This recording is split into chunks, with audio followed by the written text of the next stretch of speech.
Bonjour tout le monde, nous sommes retournés. Oh no, that was from last weekend, French. Guys, another week, another watch talk. We have returned. I am Laurent. This is my co-host, Jasper. How are you feeling today? Very fine, sir. Thank you. Perfect. Guys, so as we promised, we skipped last week's watch talk because we announced that we were going to the auctions and Monaco Legend Group. Hence, we are now going to talk about Monaco Legend Group's auction of last weekend, 19 until 21st of October. But first, a wrist check. Yeah.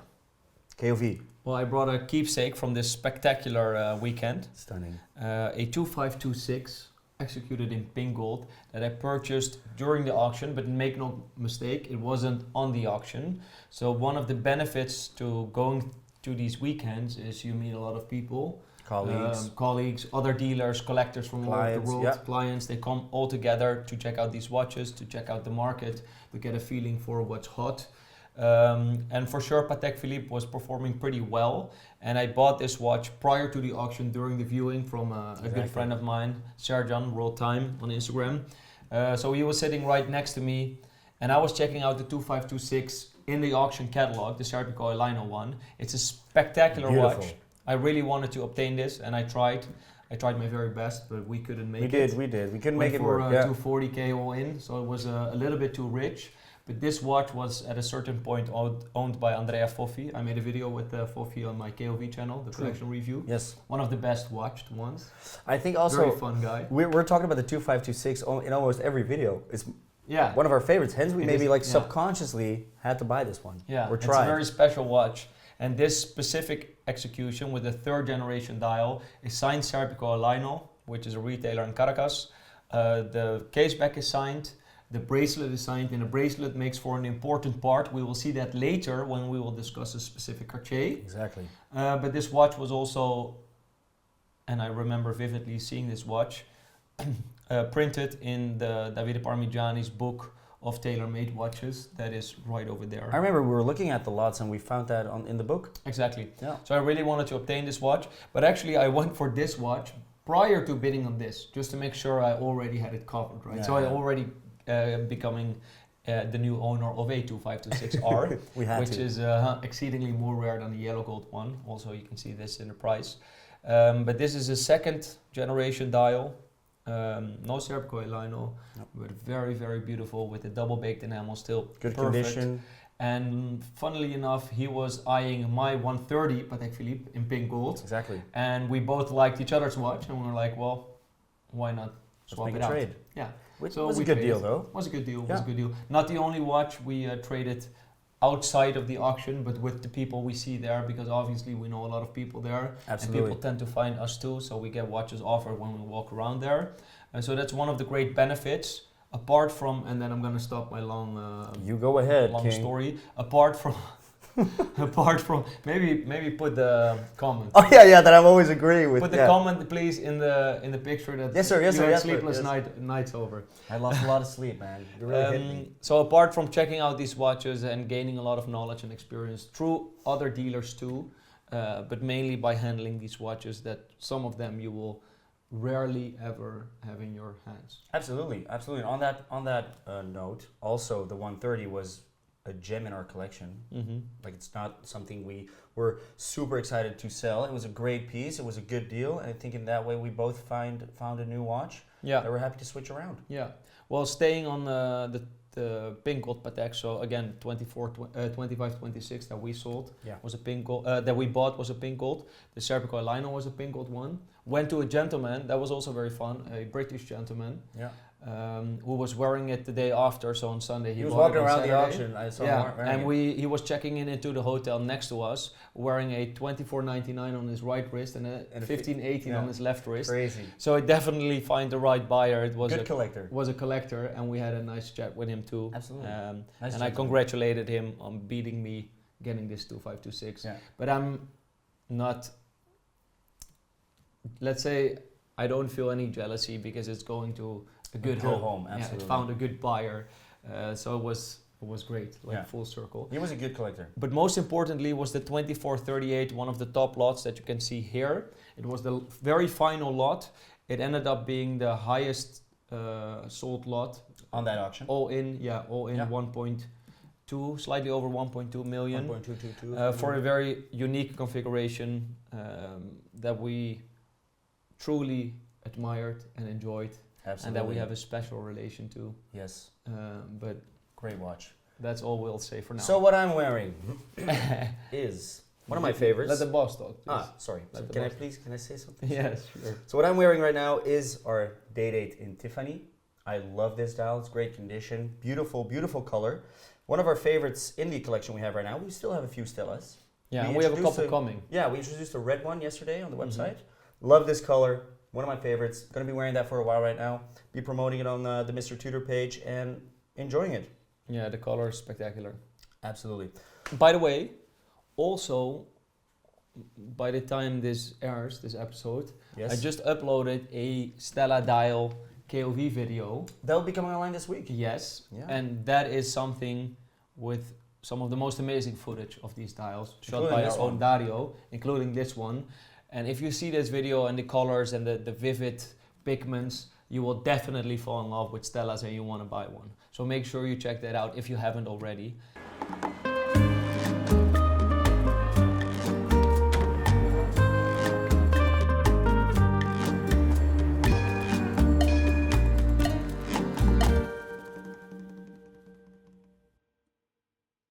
But going back to the auction, what was your overall opinion on the results?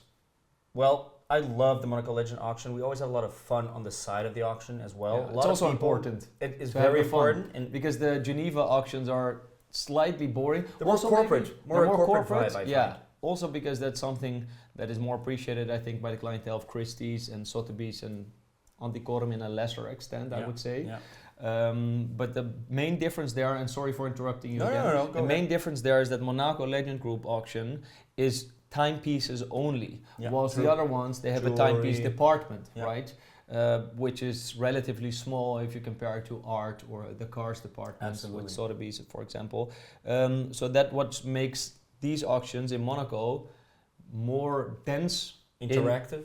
more interactive and more dense with true watch lovers and people that go Absolutely. there for watches instead of also the other stuff. Yeah. I would And say. we've had And Monaco is perhaps a better city than Geneva, like more fun. Geneva is a bit feels boring. so cool. It feels so nice. Yeah. A nice atmosphere. Cool cars. I love cars as well. So the people we meet there / clients, good friends of ours. After a while, we have a lot of fun. We end up in some cafes every now and then. We have some parties. We You. enjoy. You were- I try. I do He go was a bit. moving the crowd. Believe me, this guy, even in the restaurants, you know. I get carried away. I just get carried away sometimes. I I'll send apologize. over some footage to Dario. Oh, yeah, you yeah. might wanna. Yeah. I don't know if I want that in there, but yeah, true. But we had something to celebrate. We had Absolutely. amazing sales, some nice lots that we We brought sold some into lots the on the auction. True.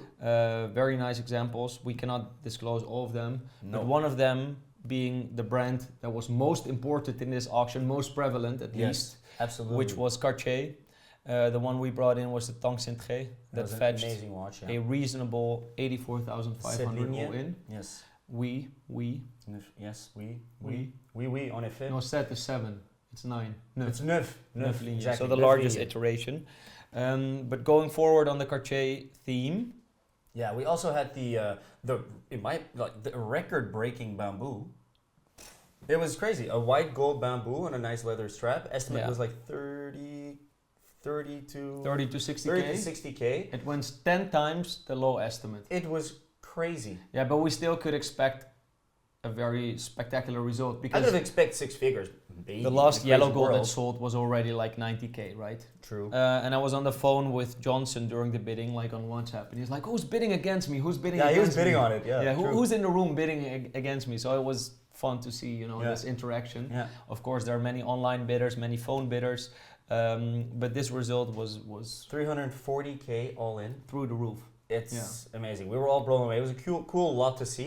It's always fun if a lot goes way beyond the high estimate. Then it's Yeah. cool to Because also you can experience the feel the room. excitement Yeah. in the room. everyone's if it- looking around. Yeah, Really if it cool. brings what it's supposed to bring or what is expected, then people are like, oh, okay, on to the next lot. This watch deserves to be 50K or 80K. Yeah. But this one, very few people saw it coming. Obviously, we would think maybe 150K.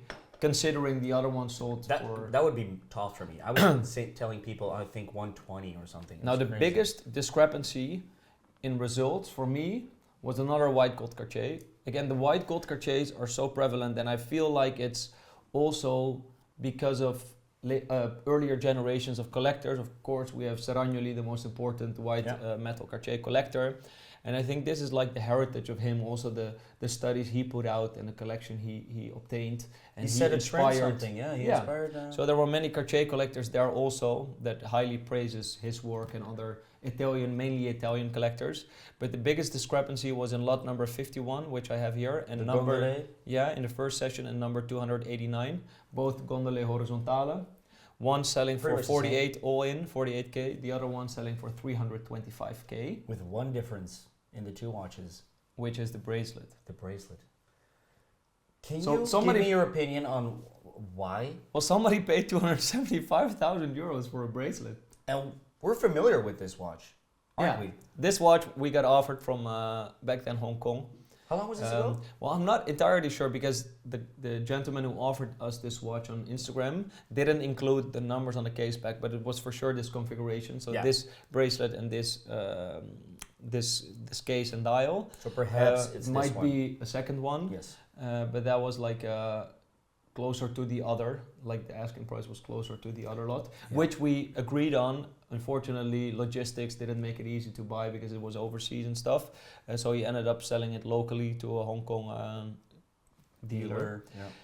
So I'm not sure if this watch, but 275,000 euros versus 48,000 euros. That's a big, and 275 big euros extra for the bracelet, 1,000 euros extra for the bracelet. For me, it's mind-boggling. It was a Kuwaiti client who bought it. A friend of one of our good friends and colleagues who was sitting next to us, who was chatting with him, so it was fun to see.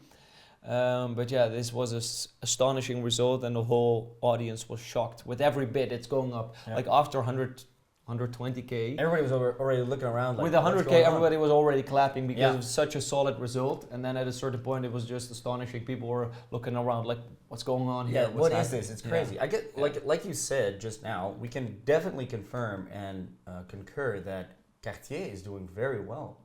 It is in the market. It is. I mean, Cartier is bringing higher than estimate results. Yeah. Beautiful specimens we're finding, new pieces that are popping up. A new love for Cartier with certain models. And we see it too in our DMs or amongst our clientele, people requesting Cartier. So out of the 12 lots we were aiming to buy, 5 of them were Cartier watches, which we bid on, but they were all heavily overbid compared to our interest.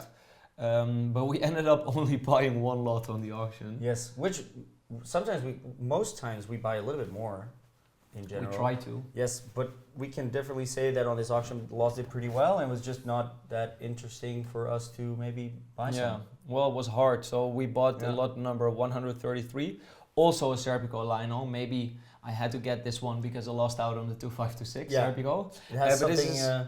This is a spectacular watch. It's a 35mm dress watch. It's not the first thing that comes to mind when people mention Rolex watches. But it's big for that time. It is big. It is very big, and it has a non-oyster case. And with these watches, you always have to be careful because the serial is so fragile, thin, superficially engraved that wearing it a lot or polishing it just twice or 3 times, the serial will disappear, and this one was very sharp.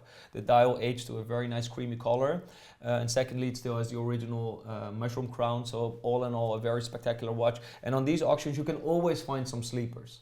And that's why we are sitting in the room, because there are 300 lots, and on some lots, the audience kind of loses the interest a little bit, or it goes like this, and 20 people off bidding on it. And then is when you have to fucking strike.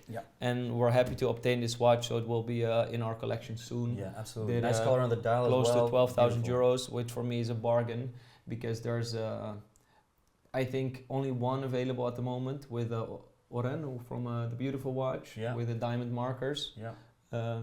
Also attractive piece, but that's is like 20,000 euros. And I do feel like this watch, if we offer this watch at 15 or 15,500 that's euros, even a bargain. That's a bargain. So make sure, if you're interested in this watch, make sure to keep an eye out on our website. On the website. So Want to address some comments for the next video? We have had two Previous comments. video? We have two comments talking about the periscope media of certain lots. So as first comment, we're going to address from Stuart Falk, 1977. Jasper, would you be able to address that Jose Perestroika has shown that the JPS Daytona has been allegedly put together from other parts and is now a Frankenstein Daytona? Yeah, so after we What do you released our previous video, Yes. the next day this article surfaced from Jose, known as Periscope, who does a lot of scrutiny on these auction houses and offerings. Yes. And he has a massive database. Crazy. Impressive. Including not only the watches that have been offered publicly on auctions, which Yeah. are easier to track down with serial numbers, etc., but also about all these components individually and separately Yeah. being offered throughout all private dealers or whatever, private sales with dealers, etc. And he was able to obtain pictures from an Italian dealer that has this case, but it was supplied with a different dial, not this JPS dial. Hence, the dial, according to the article, was set in the case. Different bracelet. Different bracelet, which is always less important because I do feel like true. a bracelet would last like 10, 15 It deteriorates years. over time. Yeah, and they're often replaced. So in the world of watches, if a bracelet is replaced, it's important to be transparent perhaps about it. Like it's a later bracelet or whatever. It's what we list on the website too. But it doesn't really affect the value for me. I don't think so. But of course, this JPS configuration is one of the most important Paul Newmans there is in existence. And there are very few out there that are still all together and all correct, and that is what the people always want and always perceive. Now the term Frankenwatch is an interesting one, or Frankenstein, whatever, because one could make a case that a dial like this, which is a very well preserved original dial, should find a case that kind of represents honors, the same honors the condition. So let's say you have a JPS and it is housed in a very shitty case, but the dial is still pristine. I could feel like a private owner rather have the dial in a like period correct case that it matches, which that everything falls into better harmony, and it is where it should be. So, well, that's the whole discussion. Aesthetically, it might be better, but historically, you could argue, which Periscope does, which he also showcased by a car, but I have no clue about car industry, so I can't make that comparison. But you could also argue that it's not original as it came out of the factory anymore. Mm-hmm. So that is something that have been always an interesting discussion. Less so with, for example, day-dates that had a lot of dials swapped out or discs swapped out, which isn't so much of importance as long as it's period correct, as long as it's all matching, it's fine by most people. Because even at Rolex, these dials were swapped around and stuff like that. But on a Daytona or collector's watches with these tool watches, there are a lot of people that find this very important. And they would refrain from bidding if they find this out. So that's why he actually put out this information, right? Yes, true. Now, there were also people suggesting that we should take responsibility since we highlighted this lot, which I should, because we talked about these watches without doing our own due diligence, and there could be people watching our show and are bidding the €1 million that this watch fetched. I'm not sure if they did. Without us mentioning this information, by the time we did not have this information yet. That's what I wanted to say. But also we didn't bother to do our own due diligence. We just like in our enthusiasm, like this is a crazy cool watch. Looks cool, amazing. And again, the parts are original, etc. I find that less important, by the way, with the steel day-date. Lot 110. Because the steel day-date, the dial is later, okay, but the dial is not of importance so much on this watch. You're buying the case, which is a steel case. Which is the very special thing about this lot. And the gentleman who bought it, the Australian collector, that knows a fair thing or two about watches because he's in this industry for decades, believe me. He was well aware of this fact, but he wanted to obtain this watch because it's a unique opportunity to fetch a dated with a steel case.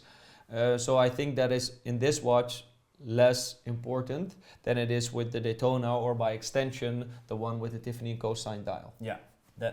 True. Maybe what we can do is afterwards, if we're just talking about an auction, we can be sure that we disclaim we did not see these pieces in real life and did our due diligence, because when we get to the viewings... Very honestly, if I would have seen this watch in real life and I did my fair share of due diligence, I would not found out what Periscope has found out.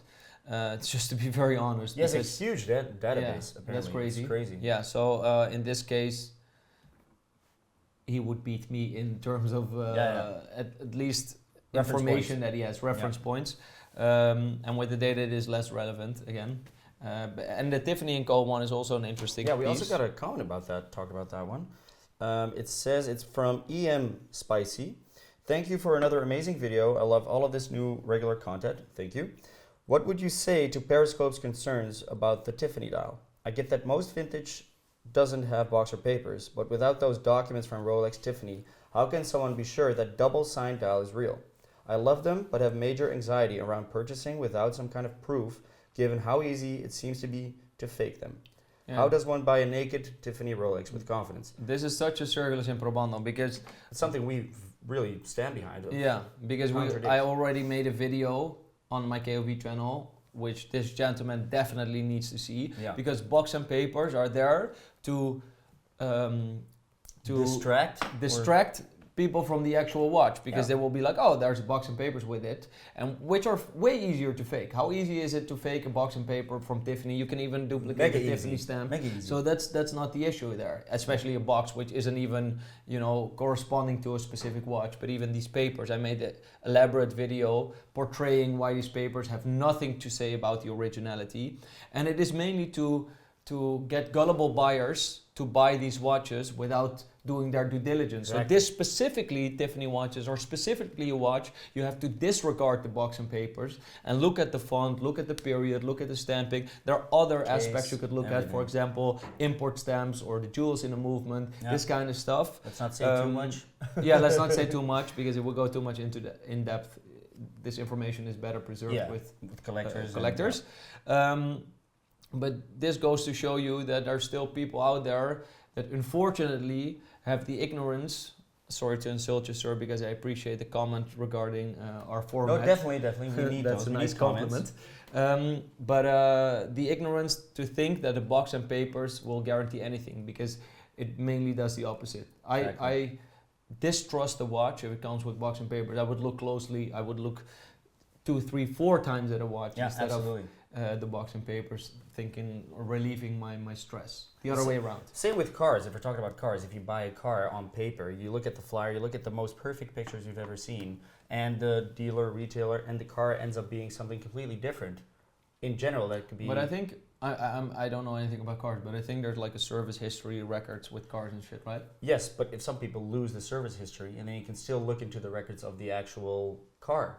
Like replacement parts, are they good? Are they very nice? Is it done well? You see quality in engine work. You see quality in reliability.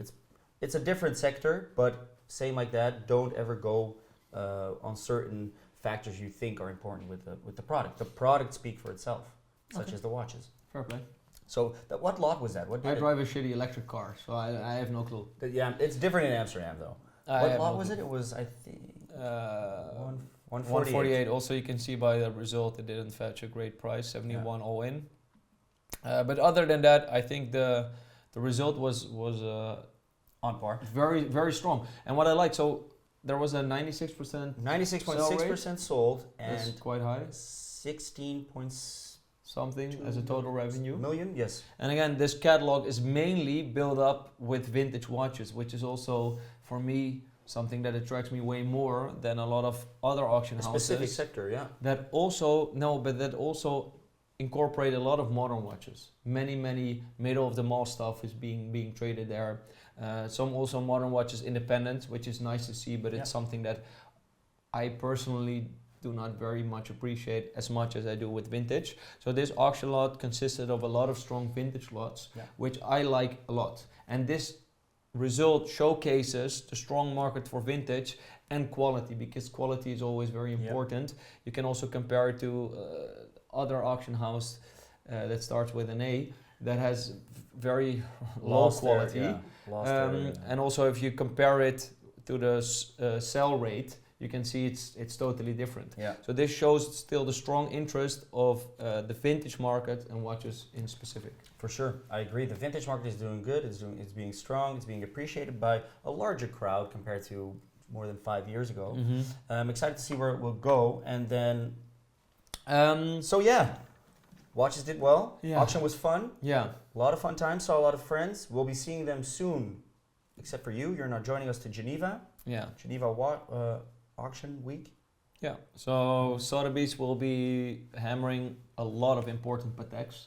True. Really, really impressive collection of Patek Philippe's coming from one collection, I believe it's a German consignee. So that is going to be spectacular. In extension, the 2438, which did very well. I hope it will also continue to show in these results. Absolutely. Philips has a very elaborate catalog from 90s watches. Crazy. I saw on the some first 2499s, 1518s. Yeah, but the 90s watches in the first session on Saturday, and then Sunday they have well, 2499, 1518, all that stuff. That's great to see, but they're almost in every important auction. Yeah. But it's always nice to see quite them. a few. Yeah. There are quite a few. But Christie's, I just received the auction catalog, so I'm gonna check that out too. Yeah. But I won't be there. I won't be making videos. I'm a month, holiday of a month with my family. So that's it for now. Thank you very much for watching these first 7 episodes we made. Absolutely, yeah. We're gonna be out with a small break, yeah. Yeah, for sure. I might do one video in the time. I don't think people are looking forward to that one, but yeah, we're gonna try. We'll see what we can do.